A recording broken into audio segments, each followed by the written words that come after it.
Yalnızım, geceden yalnız. Yalnızım, zamansız. Umudum yok, vaktim dar. Gönlümde bitmez arzular. Gittiler birer birer, gittiler, terk ettiler.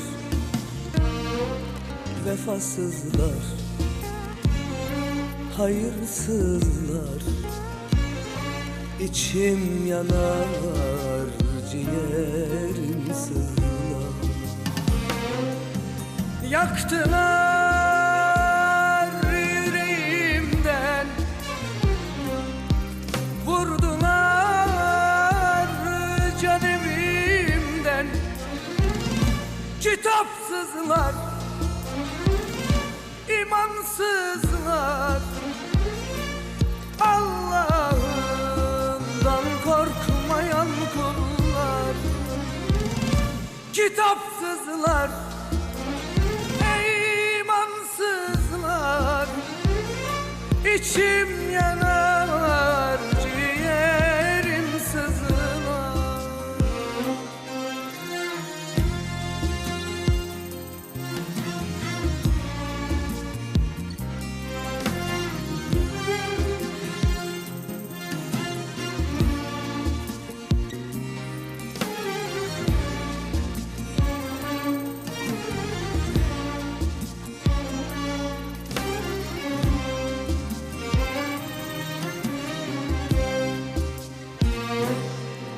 Ezdiler yol yerine, sattılar pul yerine. Kime gitsem,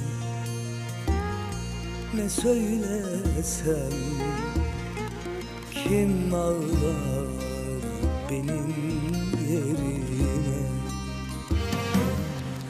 Gittiler birer birer, gittiler, terk ettiler. Vefasızlar, hayırsızlar. İçim yanar, ciğerim sızlar. Yaktılar yüreğimden, vurdular can evimden. Kitapsızlar, imansızlar. İçim yanar, ciğerim sızlar. Kitapsızlar, imansızlar.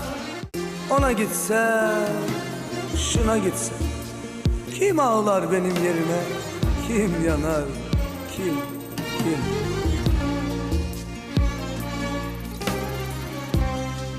Ağlarsa anam,